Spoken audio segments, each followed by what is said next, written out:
Pam, I'm going to give you a chance to review this. Yeah, while she's reviewing that, we'll let our juror send that text, and then we'll kind of refocus.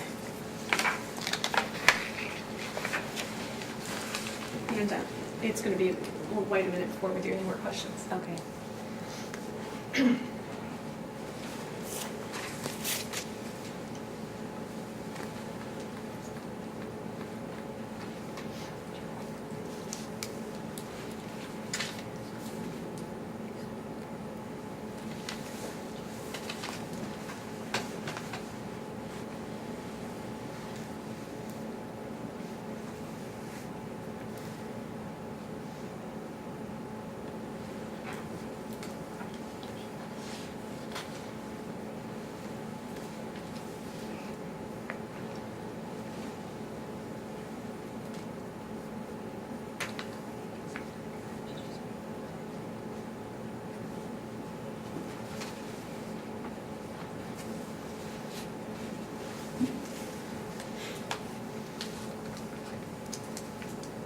Okay, you're ready.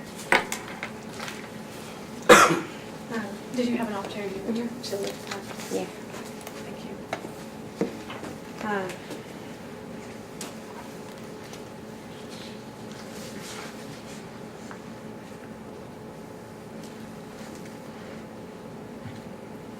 So at some point in time,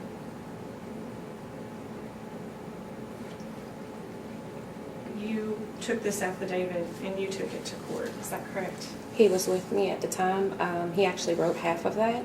And then the following day, the next day, I came by myself because I was not, threatened at that point, and I put on the paperwork, please disregard this. That should also be on file. I did that so that I would be safe. But now, if you're talking about, Edward wasn't always, he wasn't always a bad person, per se. Like, I did put good things or whatever in there. He also wrote good things.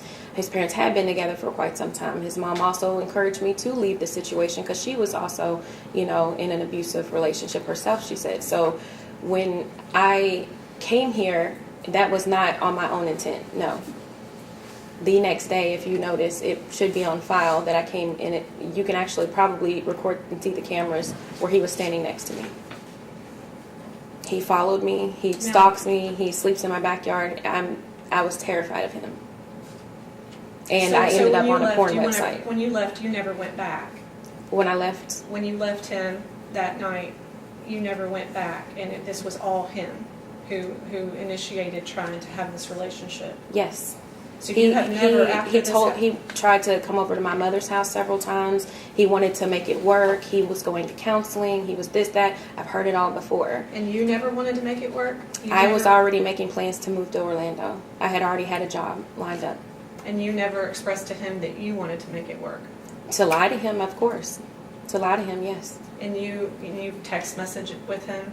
A number of times. Yep, and most of it would be, you're a liar. I can't believe you've done all this to me.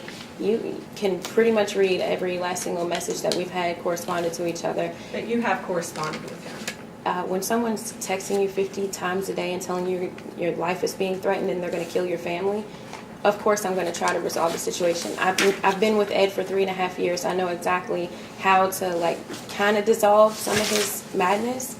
But yeah, I have. And then I've also let the prosecutor know, and I let him know. I will send every single message to my prosecutor, and I started to. Her name was Megan Chung at the time. And he didn't know that.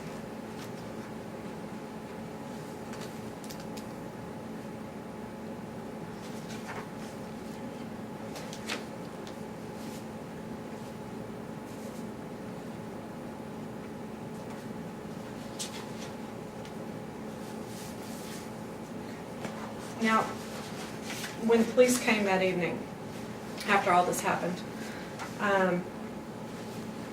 you didn't leave in an ambulance, did you? No. And the police officer asked if you wanted to, didn't he? Yes. And you didn't? No, I was too embarrassed to go right next door to St. Mary's where all my employees work. Okay. But it's your testimony here that you did do that later? Yes, of course. But you And don't then I have any went in records as an to show alias. Huh? You don't have any records to show us? I didn't know I needed. I could have brought it. along with concussion evidence that I've been to the hospital and every other time with my black eye. Ma'am. May we approach?